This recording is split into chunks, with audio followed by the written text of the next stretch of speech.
for joining us on another episode of Popcorn for Breakfast. With me, as always, my co-host, Kirk. Hello, hello. I am your other co-host, Cam, and we are back at you again with another episode of Popcorn for Breakfast. This time, a What's Poppin' edition of Popcorn for Breakfast, where we break down the latest in movie and TV news. And for the last couple times we've done these, we've had like big giant topics to cover. So we had like the Golden Globes preview and then the Oscar nominations. And we've got that same thing going again today, Kirk, as at long last, James Gunn has announced his plans, along with his co-CEO, Peter Safran, for what's being called the DCU, the DC Universe. So 6-minute video dropped today. No pomp and circumstance, just thrown out there, ready to go. And we've got a whole new slate of movie and TV shows to discuss. Just like that. We do. Very quick video. Very concise. Very strange. Grassroots. It was like nothing sexy about it. You know, like when Marvel does these like big. Now I can't remember what the beginning of the Marvel Cinematic Universe was like. I think it was, didn't come with much pomp and circumstance. They didn't really call it the Marvel Cinematic Universe or anything yet. They just were like, hey, we've got an Iron Man movie coming out and a Hulk movie coming out. Yeah, so, dial-up internet was pretty big when they announced the first round of Marvel. Yes. So, I can't exactly compare apples to oranges, but compared to other announcements that we've had lately in the new era of superhero films and the new era of,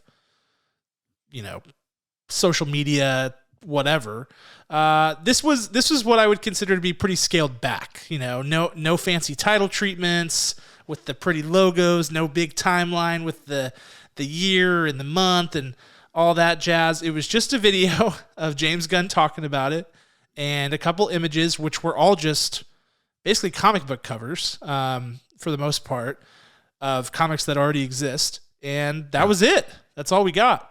So that's what we're going to talk about today. 10 new projects announced. We're going to get into all of it. But before we do that, I want to tease a few things that are coming up here on Popcorn for Breakfast. First of all, last time we spoke, we did the Oscar nominations.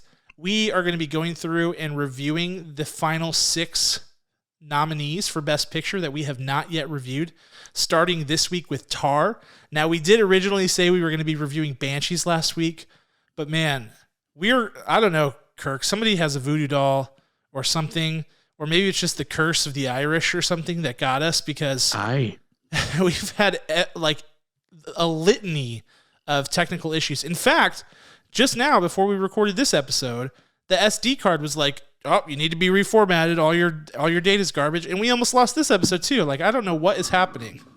Just teaching us to breathe. I think that's it's not what working. It is. It's just teaching me high blood pressure is what it's teaching me. Yeah.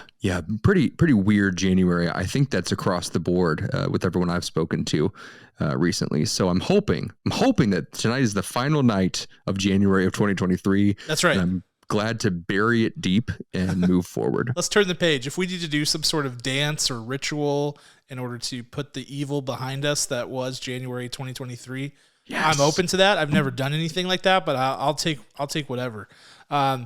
So all that is to say, I don't know when the Banshees review will be coming your way, but this week we will be reviewing Tar, starring Cate Blanchett, as our first of this last push of Oscar nominees to get reviewed. All of those reviews will be spoiler full, so make sure you stream the movie. Tar is streaming on Peacock, so you have a few days to check that out, whether it be free trial or you're already a subscriber. You can go check it out for free there. And then join us on Friday when that review drops on all your favorite podcast apps and YouTube. Also, follow us on TikTok. I've been meaning to plug this. We haven't really talked about it, but we've gained a ton of traction on TikTok lately due to some really fun stuff that we're doing, including the 52-week movie challenge, which is something that I'm doing right now, where we watch a different movie every week based on a specific category. It's a lot of fun. We've been having a lot of fun with Kirk's been playing Say What You See movie game on there, which I am terrible at, by the way. What? Pictograms. Have you been guessing them? I haven't seen your answers there. Well, just because I'm embarrassed. Like I have to wait until other people answer. What was the one with the eyeball? Oh yes, it's right here actually. Dude, that one. I was like, huh? The Blind Side. The Blind Side. I never ever would have come up with that. So there's lots of fun stuff going on our TikTok. So if you're on TikTok, be sure to search Popcorn for Breakfast and give us a follow. And I think that's about it, Kirk. I think we're ready. I mean, as ready as we'll ever be. There's a lot to cover. But with your permission, Kirk, I'd like to pop it up. Your permission is granted.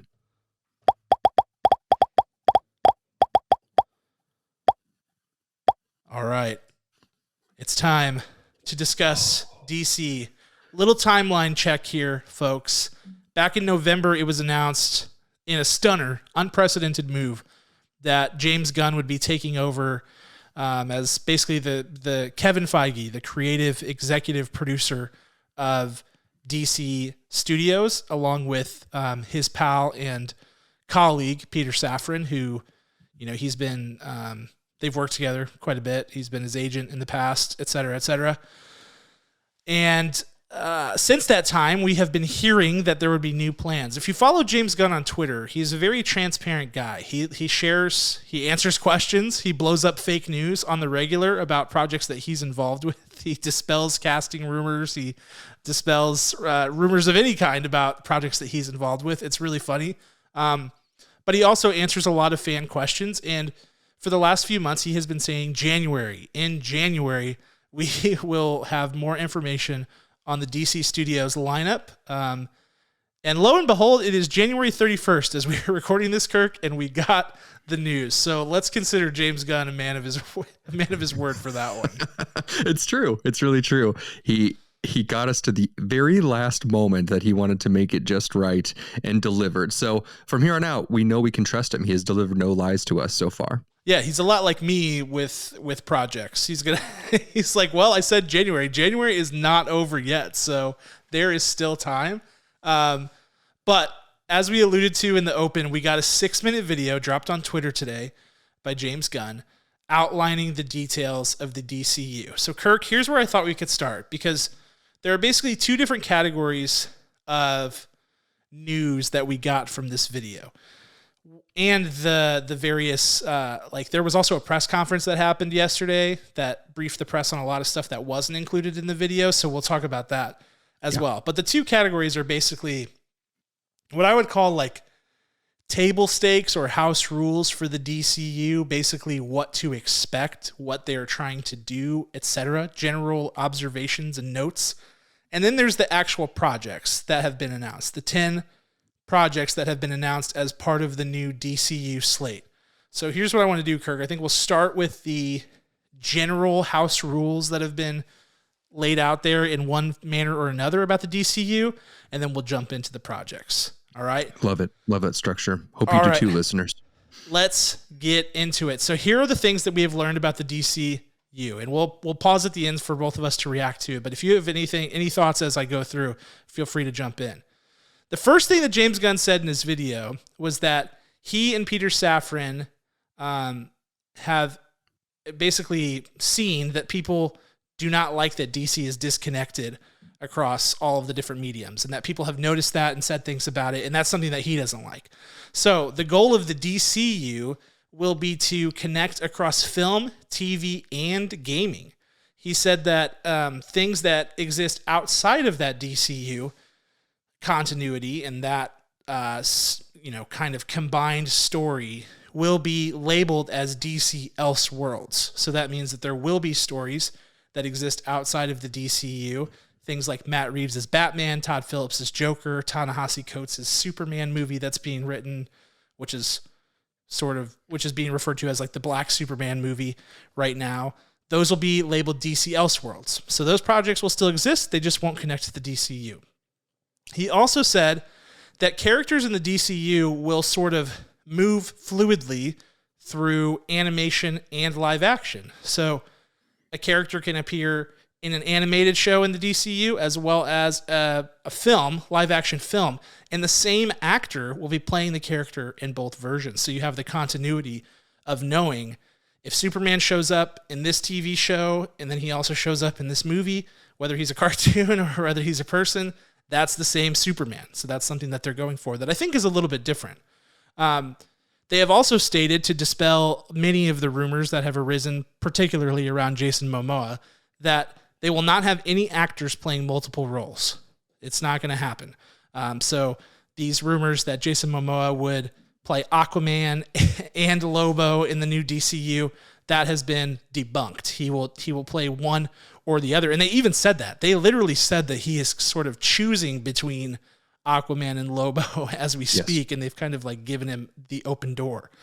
They have said, and I want to be careful about this because there's a lot of speculation going on around here.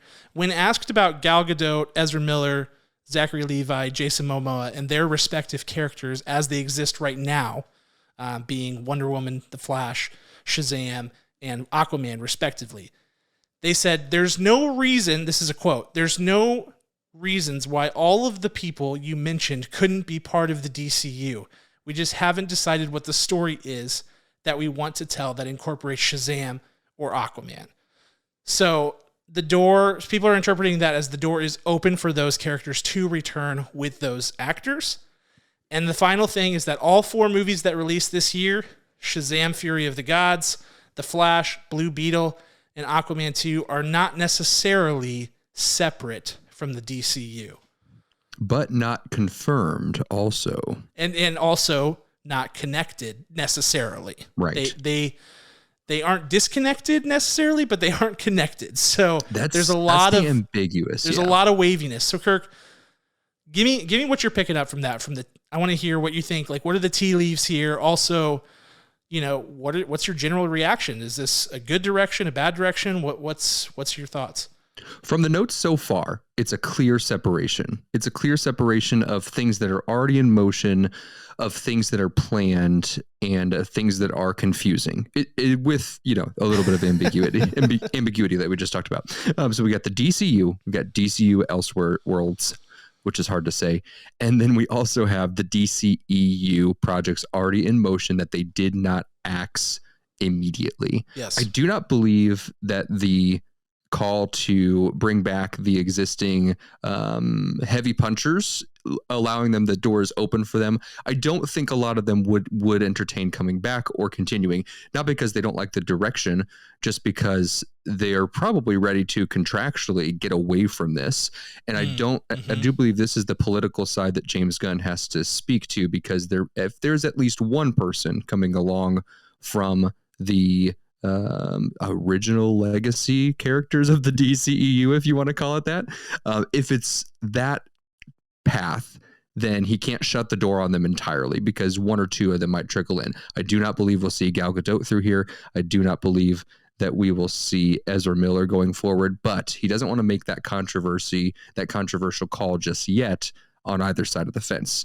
Ultimately, I love how mostly clear that this direction is. Yeah, I think the things we are getting clarity on are things that, as a fan of DC Comics and the DC heroes, and a fan of film and television, those things make me happy, which are, animation and live action will coexist with the same actors playing. That sounds really cool. Just like, yes.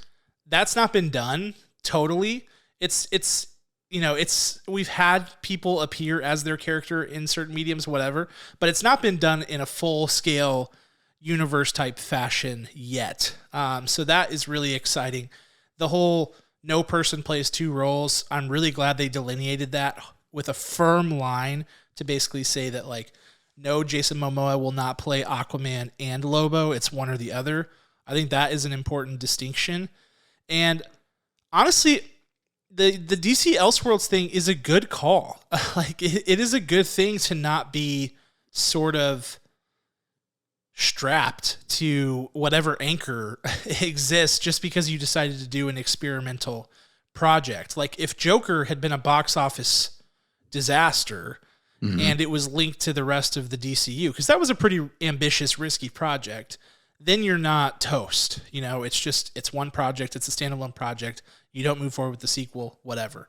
And leaving Matt Reeves' Batverse out of this, ultimately, I think will prove to be the right call because of where it's at. I think it's just a timing thing, but it's a hard decision, but it's the right decision in my opinion on that. But the other stuff, the actors, I tend to agree with you, Kirk, that I would be shocked if Gal Gadot appears again. I would be shocked if Ezra Miller returns as the Flash beyond this film. I would be less shocked if Zachary Levi returned, just because he has a friendship with James Gunn. They've worked together in the past. They have a similar group that they kind of roll with. But here's what I'm reading into that. I think that you can read two things into it. One, David Zaslav, who's CEO of Warner, is like, hey, we have investments in this stuff and we need it to stay alive. So you can't just say the old stuff is dead. That's a company mandate. Like, right. It has to exist.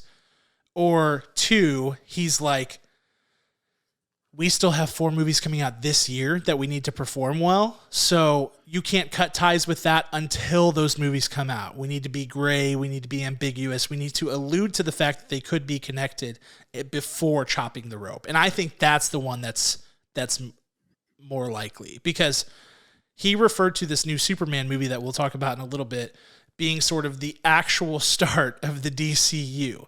So that to me tells me that, like, The Flash, which is what most people were kind of seeing as like the reset point, if that's not being viewed as the start of the DCU, then I don't think there are plans for Aquaman as we know it, Shazam as we know it, Wonder Woman as we know it, The Flash in this new world. I think they're just trying to keep the lights on, because you have to think about David Zaslav was just appointed CEO of Warner.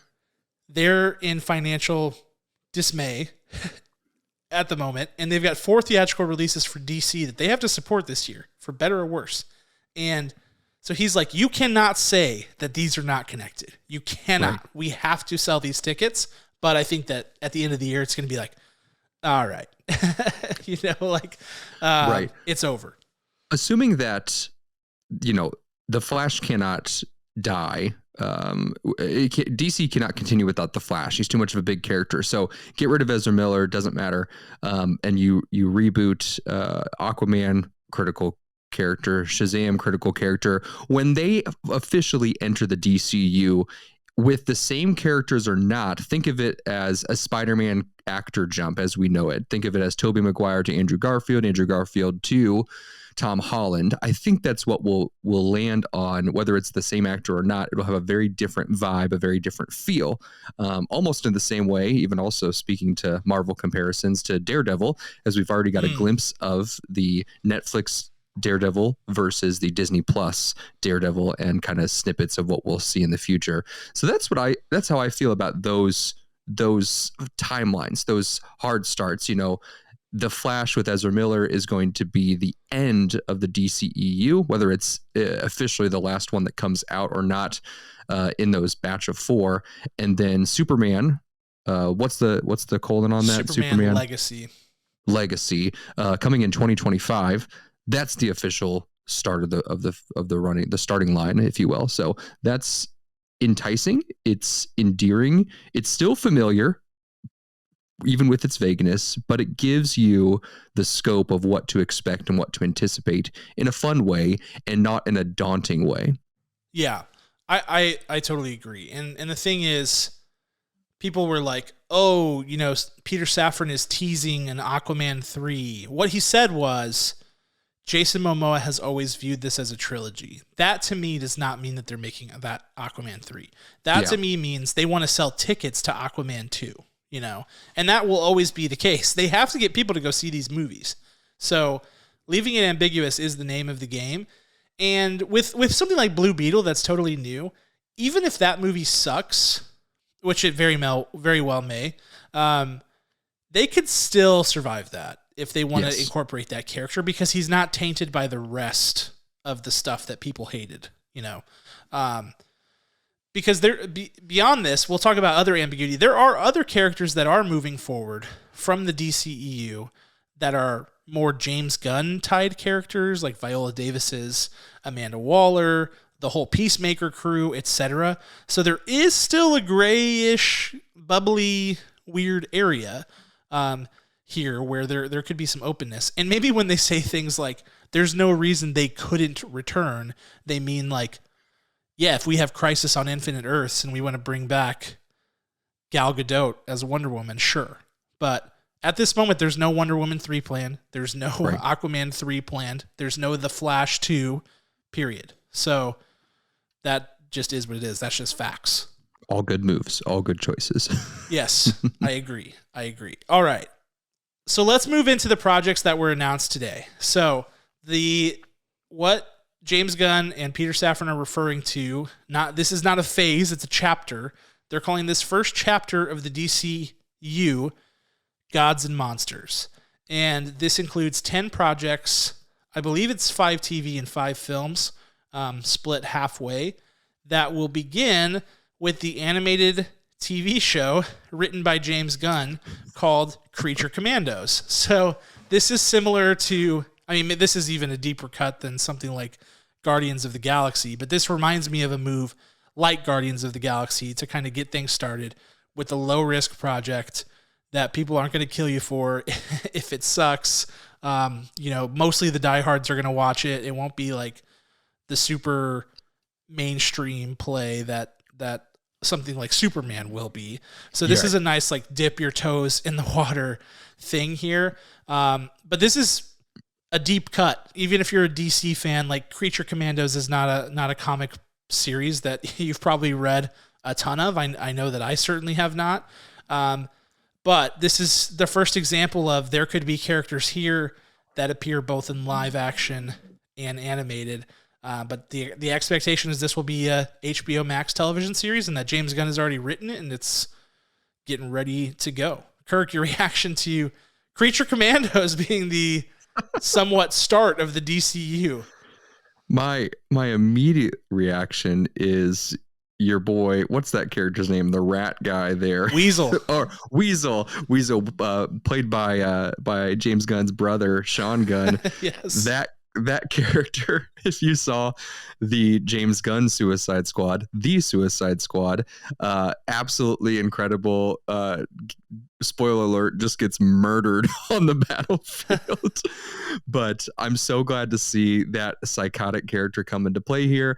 And I can only imagine just if that's one of these characters, how crazy the rest of them can be in playing off one another with all their different personalities. I mean, there's 7 characters there, 7 characters on this screen. And thinking about into the future, could any of these come back into and will come into the live action? That means we're getting Weasel again. We're getting any number of these crazy characters with real people inside of them. That's very exciting to me. Yeah, I think it's exciting, and I think that like this doing animated opens up a lot of possibilities because you could have a character voiced by a high-profile actor who just kind of exists in the animated space, and the idea of doing a voice acting role is less daunting than having to do a full shoot on a movie.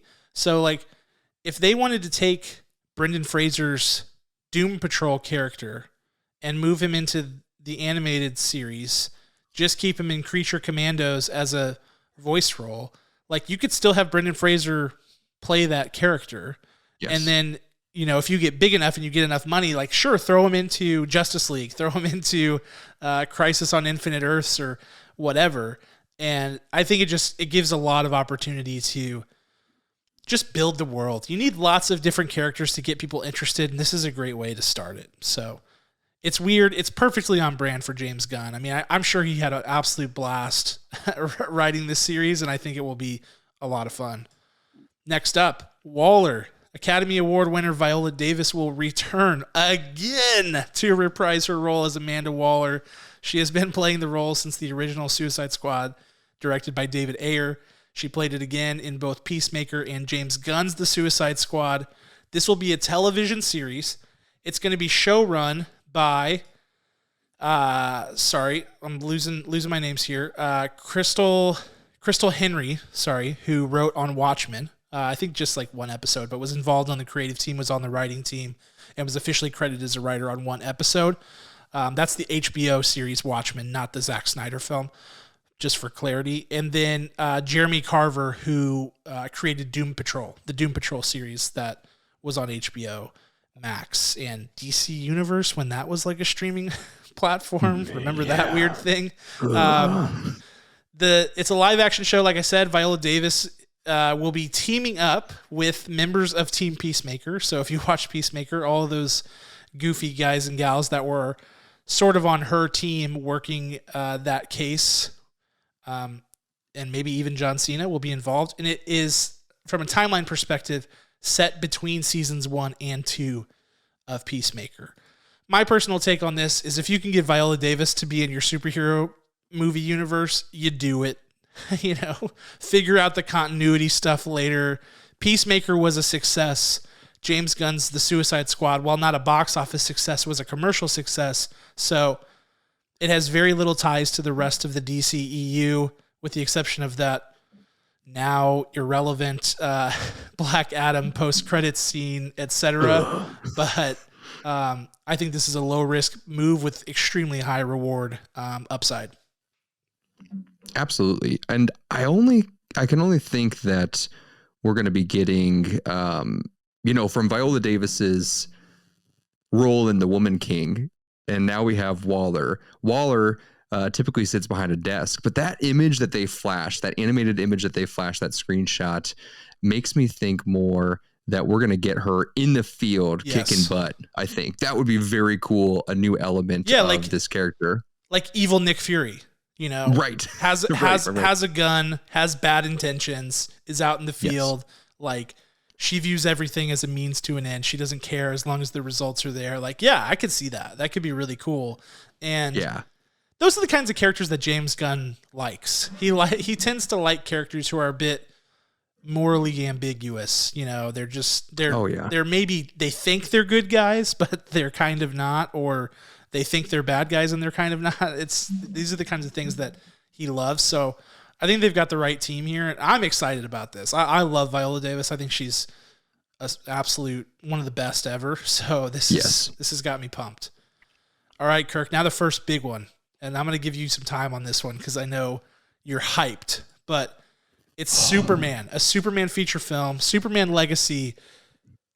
It's got a release date, which will 100% change, but it does have one. It's July 11th, 2025. A totally new Superman coming in. Henry Cavill is no longer associated with the role. This is a fresh start. It will not be an origin story for Superman, so no, prologue with the parents launching Kal-El in the space pod out off of Krypton as it disintegrates. This will be Superman already up and running as a hero. What's your thought? I love it. I absolutely love it. It's like the perfect marriage between Man of Steel and Smallville, the TV series. Like, we're just going to fast forward and back it up. It may even fall in between, Brandon Routh's Superman Returns, which, man, that gets so much flack, but honestly, it's not as bad as everyone thinks it is. It really isn't. It's somewhere in between. You mix all of that together and you have like a cocktail of the new Superman here, and you're backing it up just before he hits the Daily Planet, or it's his first week of the Daily Planet. This is very exciting. I'm very excited for this. I think that July 11th is kind of a good timeline it gives us plenty of time to cast, to write, which writing is halfway through its initial draft, it sounds like. And maybe we'll get it even earlier. Who knows if things go well? But as we know, this deadline just hit January 31st for our January deadline. So if it gets boosted a little bit later, I imagine it'll still be in the month of July of 2025. That is a very long time away to think about right now, but not terribly far when you think about what a Superman movie needs to have: the effects, the visuals, the heart. I'm very excited to see this rebooted, and without the most important part, without the stigma of a do-gooder, the stigma of a strong moral compass. And without being a nerd, without being a Boy Scout, as everyone likes to say, just a good moral person / alien. That I love the most, in that they're just sticking to the general concept, the general core of this character, and not caring who says anything otherwise. Yeah, it's a fresh start, and I can't think of a character that needed a fresh start in terms of cinema more than Superman. I mean, this is it. This is the character who needed it. Absolutely no disrespect to Henry Cavill, who I thought did a great job playing the role for years, even though he was held back at times by the projects themselves. Right. He wore the cape with much honor and prestige and grace, and I really appreciated his performance. But this is going to be good for Superman, and ultimately, this guy's the leader of the Justice League. So you only go as far as Superman goes, so this has to be a smash hit. James Gunn is writing the film. I'm going to bet, even though they haven't confirmed it, that he's going to be stepping behind the camera and directing this thing too. I just think it's just too important. It is the most important film or show that we will talk about this whole time. This is it. This is the cornerstone on which the DCU will be built, and it has to be really, really good, or at least a really, really good start. So, I mean, pressure's on, but it's very exciting. Very exciting. It's true. Oh, I can feel it. Who do you want as Superman, Kirk? Have you thought about it yet? I've not. Yeah, I've not thought about it at all. I need to see a full list of every actor between 20 and 30 before I can make that decision. I need to see the lineup. Yeah. We'll have to check it out and see if there are any good picks, but it's exciting nonetheless. As long as it's not Timothée Chalamet, that's all I care about. Hey, no hard drugs, no superhero movies. He's never going to do it.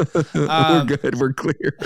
Moving on to the project that I am second most excited about, behind one that comes a little bit later, which is Lanterns, which I was mostly excited because, first of all, they are kind of marketing this or talking about it as if it's going to be prestige TV, HBO drama about two Lanterns, my two favorite Lanterns, as it happens to turn out, Hal Jordan and Jon Stewart, as they sort of patrol the Earth on their Lantern Corps duties. And the show that James Gunn mentioned as he was describing this, and Peter Safran as well, was True Detective, Kirk.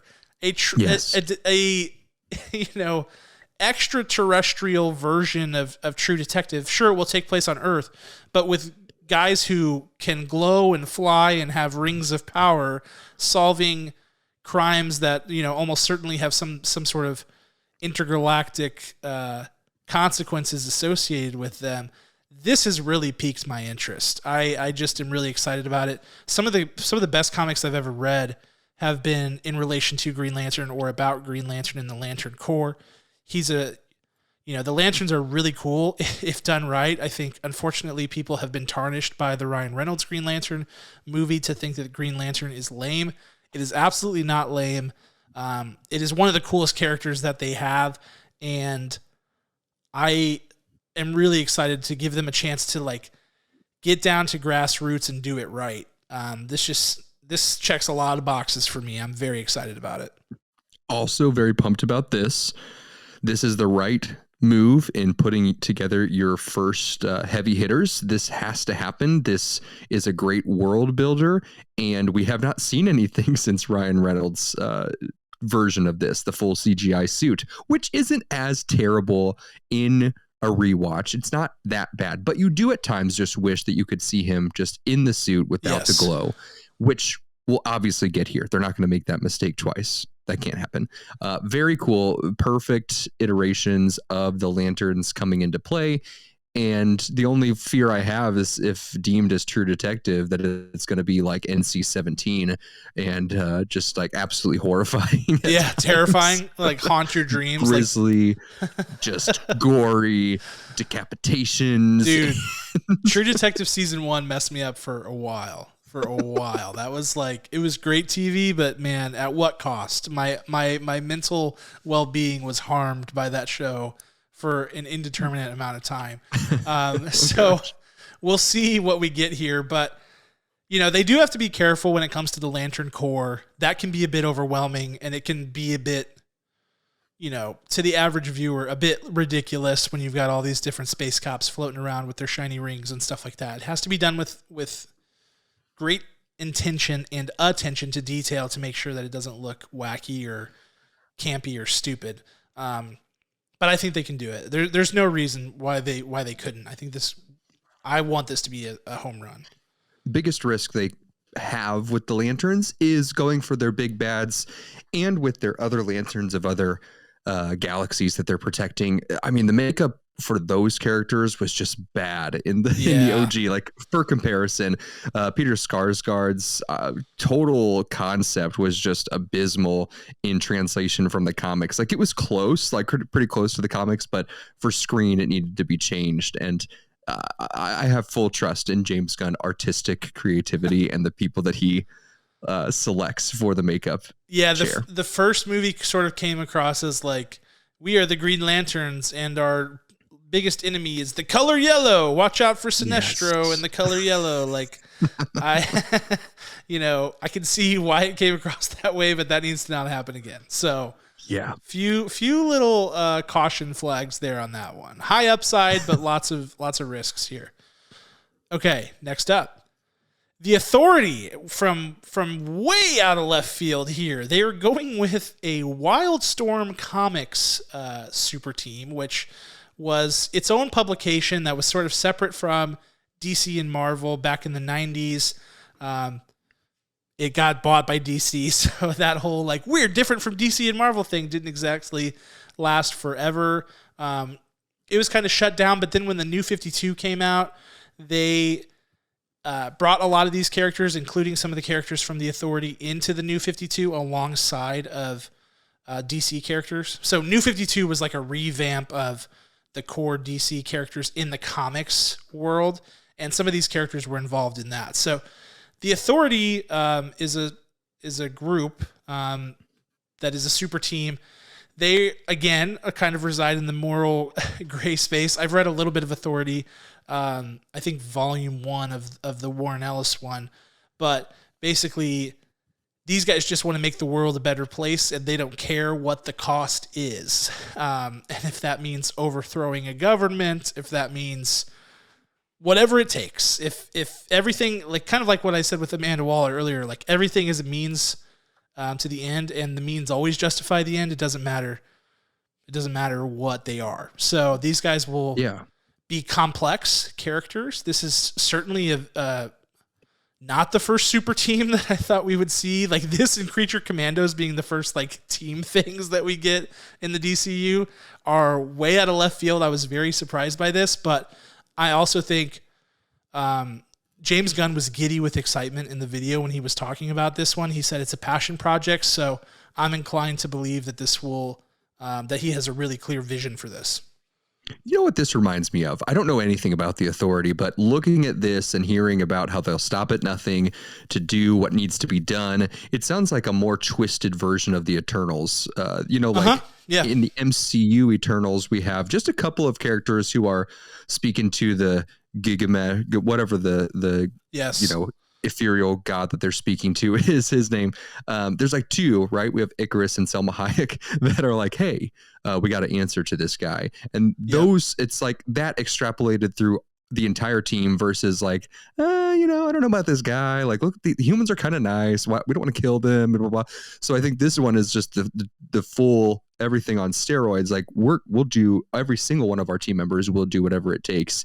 And the question is, who combats them, or are there internal fights between all of this team? Yes. What happens here, or what changes us? What's the conflict? That's exciting to see of what's too far, where they find the line for this particular group. Yeah. And there's certainly like to your point, exactly that. Like there could be infighting with this group that leads to them splitting, and one of these characters goes off and hangs out with Booster Gold for a bit or whatever, and like works with the Justice League for a while, etc. So yeah, I think this will be good. It's kind of a blank canvas. There's some really good source material out there. I haven't read it in a while, but I'll have to dust it off.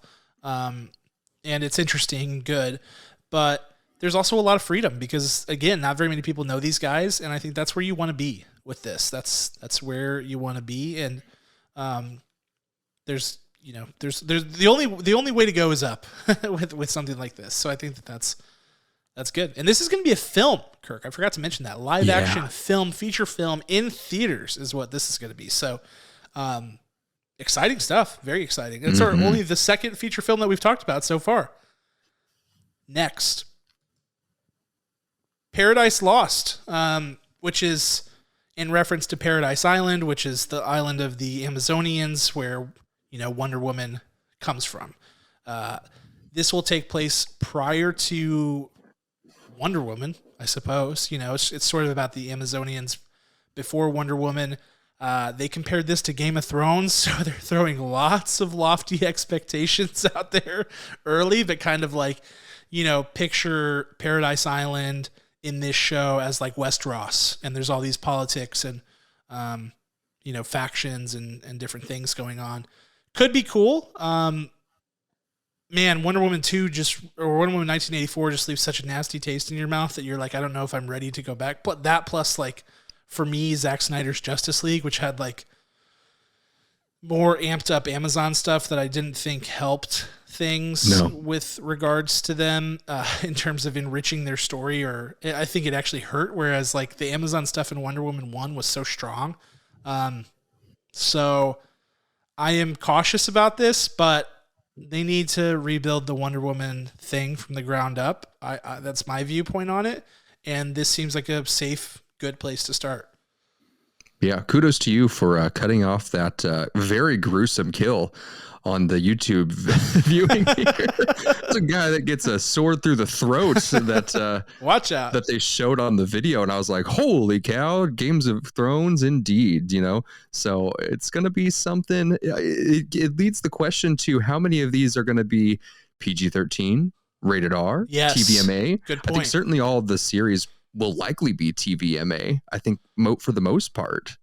I think they are going to skew toward a more mature audience. I think they, you can't just go straight at Marvel and compete with them head to head. Adidas can't decide that it wants to take down Nike playing the exact same game, right? Like they have to play a different game. And maybe that game is, hey, we have HBO in our back pocket and we can roll out TVMA prestige television shows on the most coveted network that there is for such content. Lanterns truly being like True Detective in terms of how they speak to each other, the types of scenes they come across, like being gruesome. Like Peacemaker was TVMA. So there's very well. Yep. There's I think there's going to be a lot of that. I really do. Which will be, I don't know. I think it's probably the right move, but we'll see how it plays. I mean, they made what was it, like $2 billion with Joker, right? Rated R. Yeah. Rated R. So it can be done. Superman will be PG-13. Has to be PG-13. I think it does, but then it becomes difficult. Like, how do you build a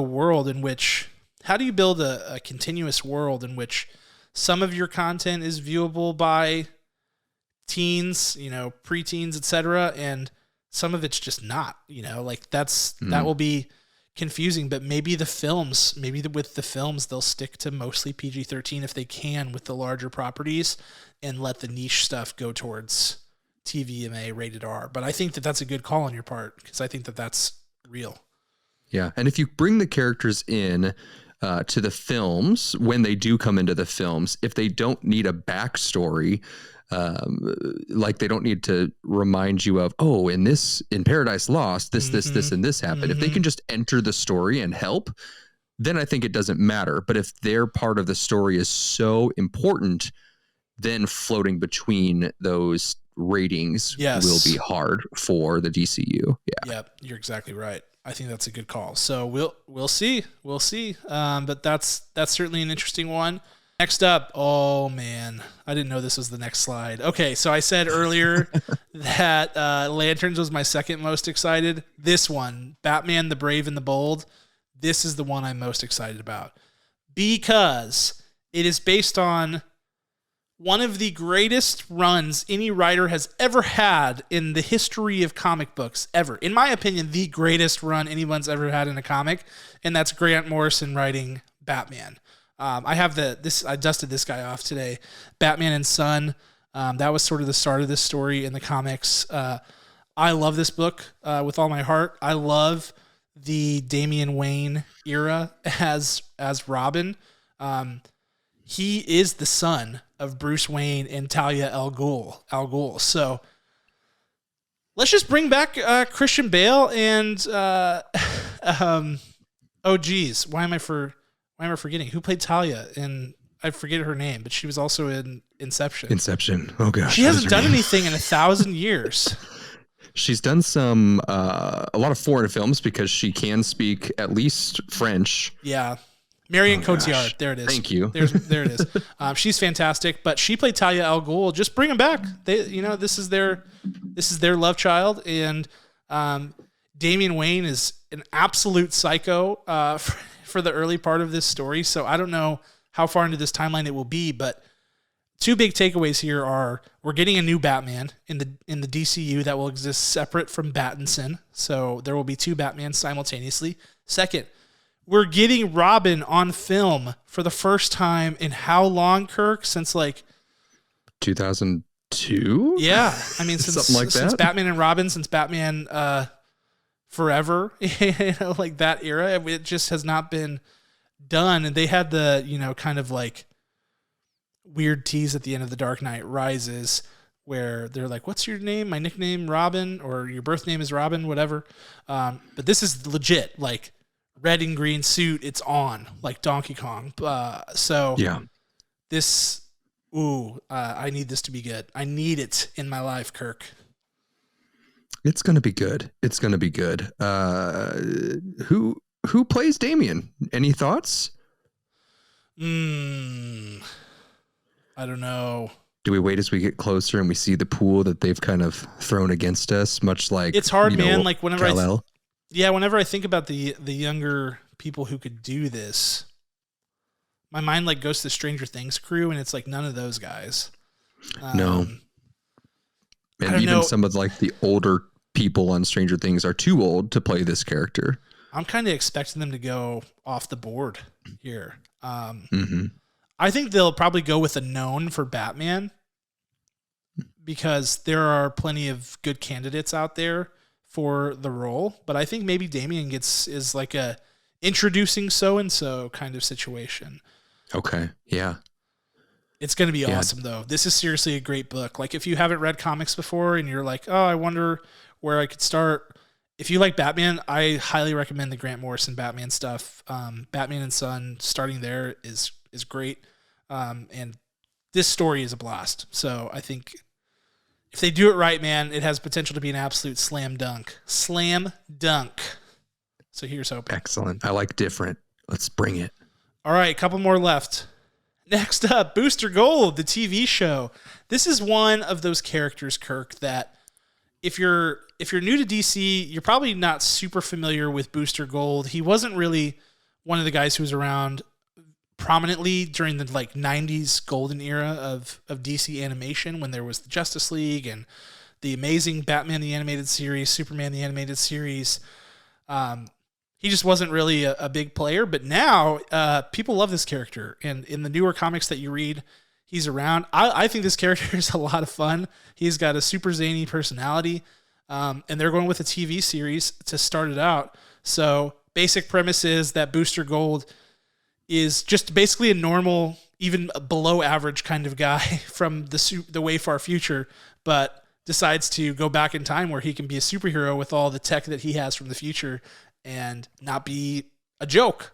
So that's a pretty fun premise in and of itself, I think. I love it. I would like to play Booster Gold. Can I raise my hand? Yeah, you could do it, man. You've got the right hair for it. I think the visor would look good. It'd be good colors for you, man. I don't know. I could see it. I wear a lot of blue. I can do this. I'm going to reach out to James Gunn right after this episode today. Yeah, as soon as they said Booster Gold, there were there's a few different actors that could do this well. But I don't know. somebody like Aaron Taylor Johnson honestly would be kind of awesome in this role, or I don't know how high profile you go, but it's starting with a TV series, so maybe they start smaller, but I think it could be a lot of fun. Booster Gold. Excellent. All right, moving on. 2 last ones. Oh, this one's a sleeper. This one could be really good. Supergirl, Woman of Tomorrow. Here's what I'm watching on this one, Kirk. This comic was written by Tom King, who I think is one of the greatest comic book writers of all time. He wrote my favorite comic book ever, Mr. Miracle, his Mr. Miracle run, and he's written Omega Men, and he wrote the Vision comic that was used as heavily for inspiration in WandaVision. Oh, wow. So he's written on both sides. He's a fabulous writer.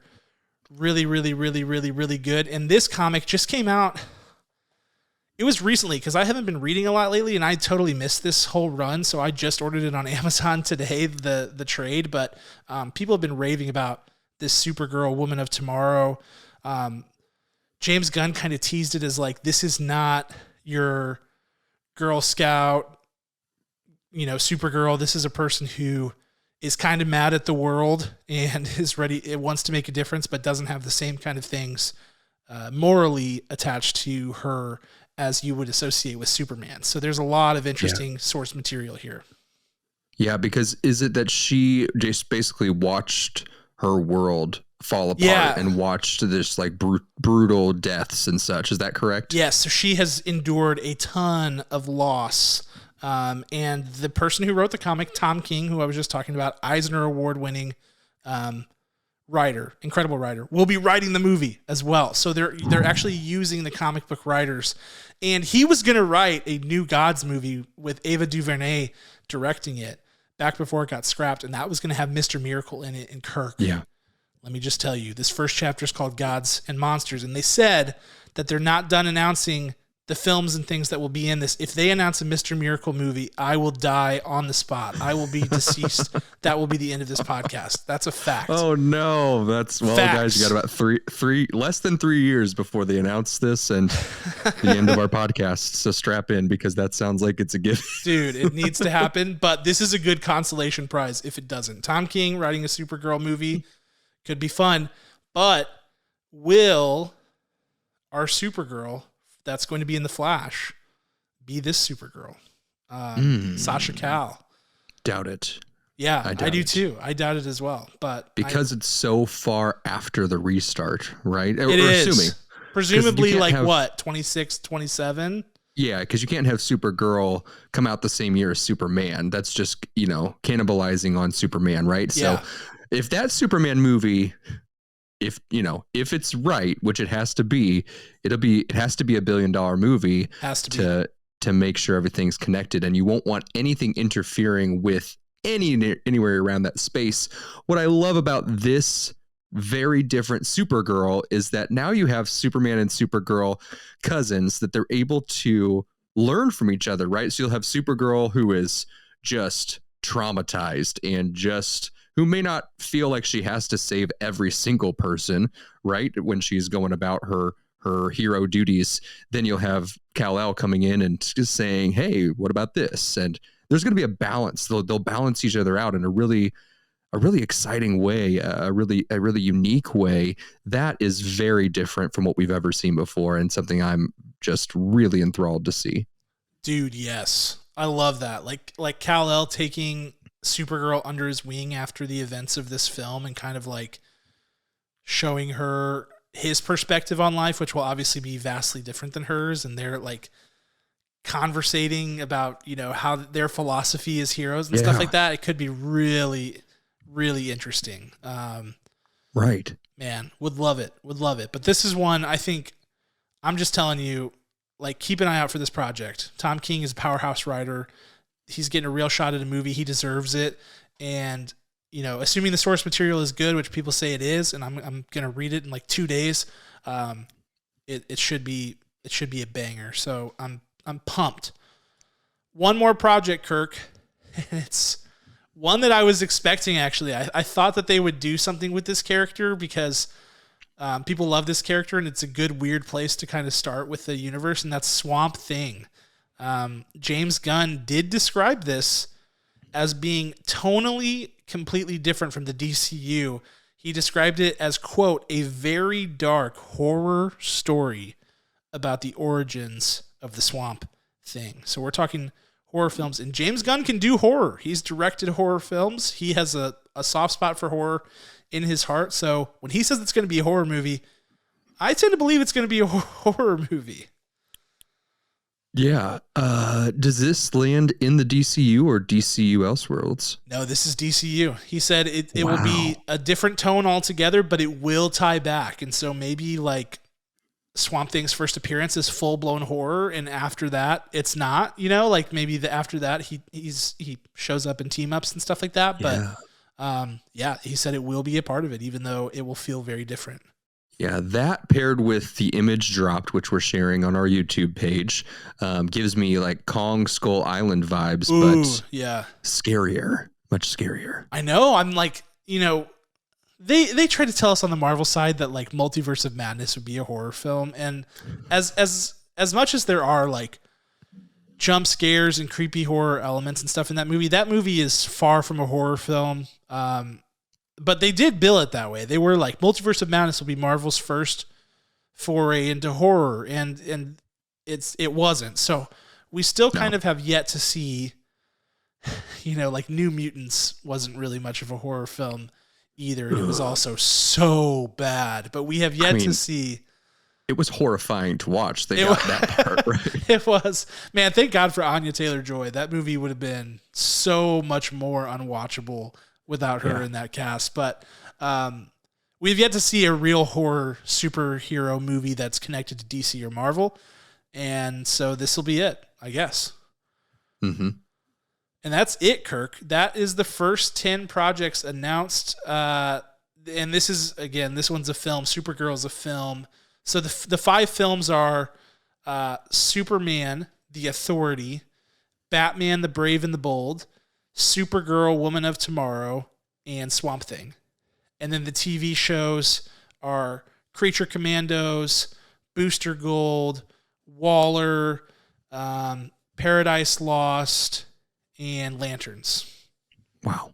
So that's where we're at with our first 10 projects for the DC universe. Kirk, overall thoughts on the slate? Is it what you were expecting, not what you were expecting? Are you optimistic, pessimistic? Where are you at? Not what I was expecting at all, but big kudos for getting Superman and Batman on the slate right away. Very important, obviously. Very optimistic. Some weird stuff in there that if it wasn't James Gunn, I would have zero faith in what this looks like, but we know he has poured his heart into some very weird characters that are now some of the most beloved characters across entertainment and comic books, whether you liked comics before or not. So very optimistic about this lineup. I agree. I am worried about the ambiguity around the existing properties, but I'm going to have faith that they will resolve it in a way that is intelligent, and I am going to have faith that the chatter about the movies that are releasing this year is mostly posturing and marketing to make sure that those things make sure they aren't dead upon arrival whenever they get to the box office. Right. I think that's what it is. I really do think that's what it is. James Gunn he literally called The Flash, this is a direct quote, one of the best superhero movies of all time, or ever made, is what he said. Hold on, since I said it's a direct quote, let me get the quote right. Quote, one of the greatest superhero movies ever made. Sheesh. Is it really? Could it be? I mean, it could be. It could be, but yeah. And then if it is, and you don't hearken back to it, I don't know. There's still so much. There's so much, Kirk. But we're here. We have a slate. We've discussed it. I'm also optimistic. You're optimistic. That's at the end of the day, that's all we can ask for DC. It feels good to be optimistic about DC for once. All right. Finally. So we'll leave it there. Thank you guys so much for listening and for being here. As a reminder, our review of Tar will be the review that will be dropping this week on Friday, February 3rd. It's available to stream on Peacock, so please do so you can listen to the review and share your thoughts. And until that time, we will leave you with the beautiful tones of Rhetoric, the band who created our original music. Check them out anywhere you listen to music, and we also want to thank our executive producer, Ryan Spriggs. See you later this week for our review of Tar. Talk to you then.